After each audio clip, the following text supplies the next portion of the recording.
Senhoras e senhores do Update, sejam muito bem-vindos a mais um episódio do melhor podcast do Brasil. Eu sou o Gabriel Santos Eu sou o João Delfrate. e hoje a gente está começando de uma maneira diferente, como vocês podem ver. Estou aqui com o MetaQuest 3S, que eu já vou tirar da minha cara para vocês poderem ver o meu rosto, mas antes eu queria mostrar para vocês o modo, o pass-through dele.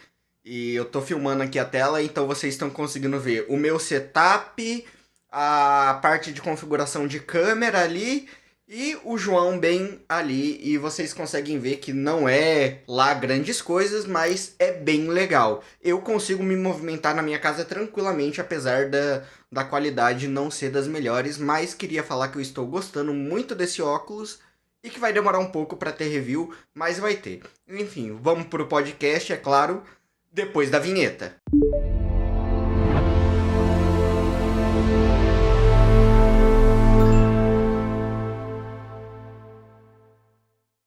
Apple negocia acordo de $1 bilhão com o Google para utilizar Gemini.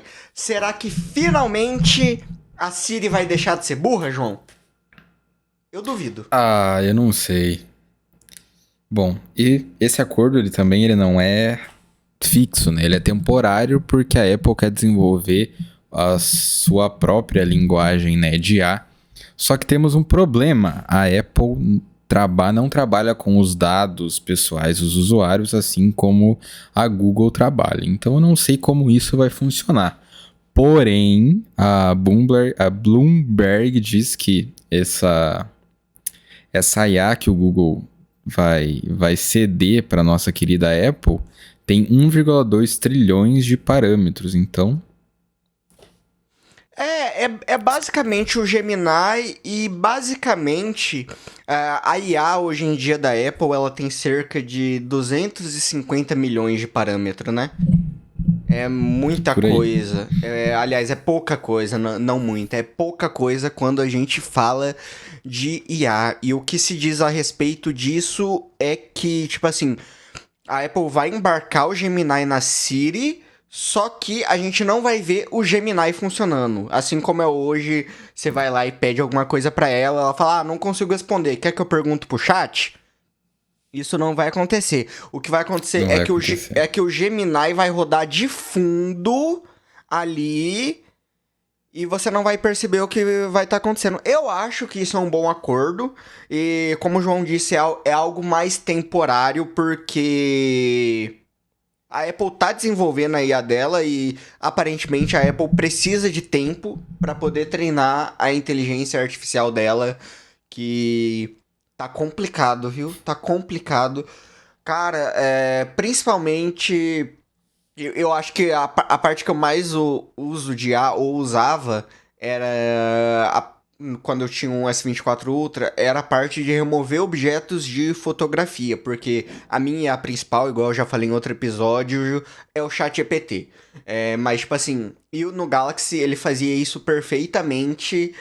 E se você faz isso na Apple, é uma merda. Não tentem fazer, não vale a pena.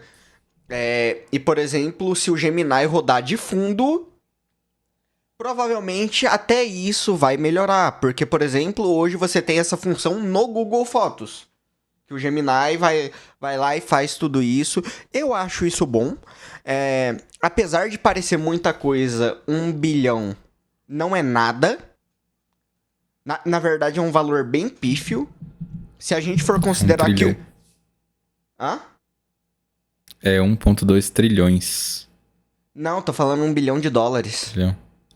Ah, tá, perdão. Eu tô falando US$ 1 bilhão, que é um valor pífio que a Apple vai pagar pro Google, que na verdade eu acho que a Apple vai dar um desconto de US$ 1 bilhão pro Google, porque, pra quem não sabe. Pra quem não sabe, o Google paga anualmente US$ 20 bilhões para a Apple para ser o mecanismo de pesquisa do Safari e o mecanismo de pesquisa principal do iOS. E, aliás, é por isso que até hoje a gente não tem um buscador da Apple, assim como a Microsoft tem o Bing. Porque a Apple é muito bem paga anualmente pelo Google e eu acho isso ótimo porque o Google é o buscador. Não tem muito o que discutir.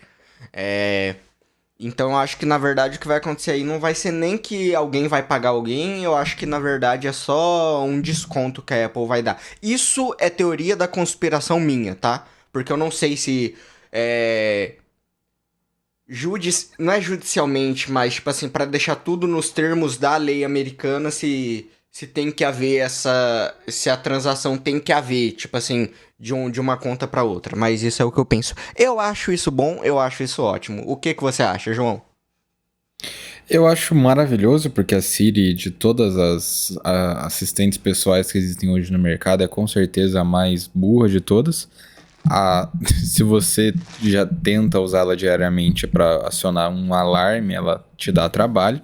E é o caminho, né? A gente vê empresas como a Amazon assinando contratos com a OpenAI para tentar melhorar a própria Alexa e ter um assistente pessoal com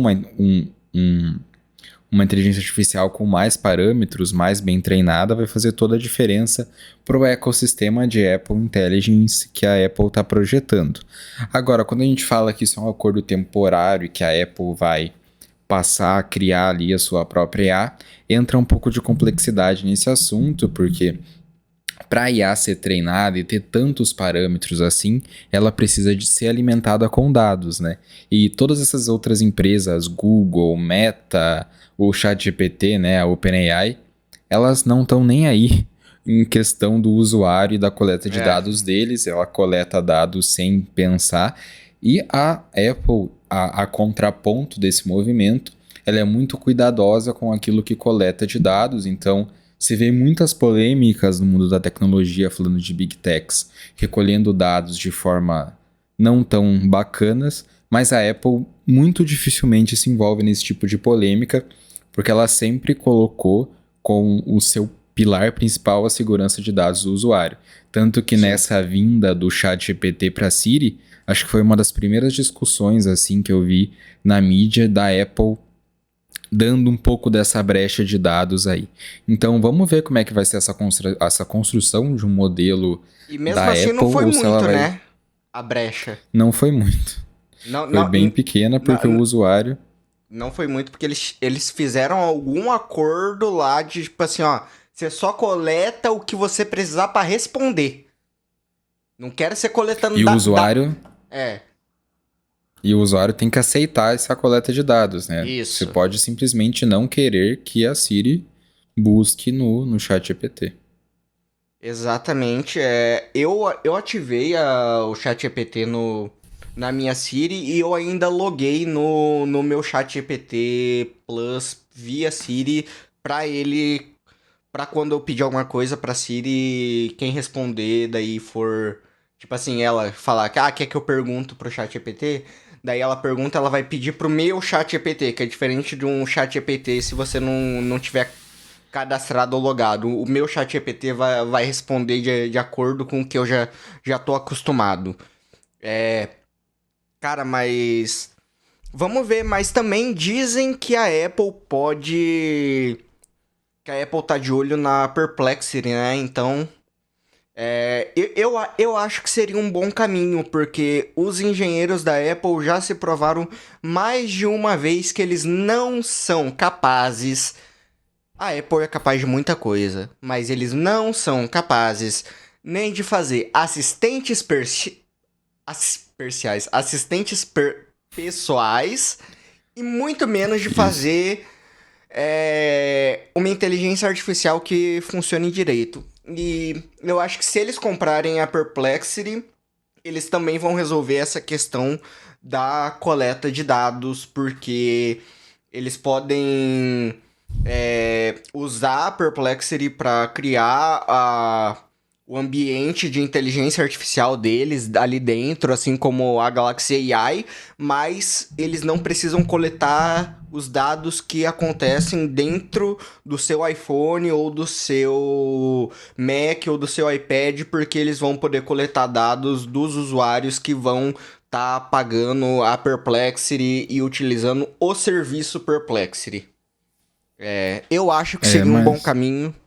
E eu gostaria disso porque o iOS, pra mim, é um sistema muito seguro, né, nessa questão de coleta de dados, e eu sou meio paranoico com coleta de dados, é uma das minhas paranoias. Então eu sou o tipo de pessoa que eu saio na rua, eu não logo no Wi-Fi público sem usar VPN, e daí eu sou obrigado a pagar uma fortuna em VPN todo ano, mas pelo menos eu sei que nenhum hackerzinho de merda vai estar roubando o meu...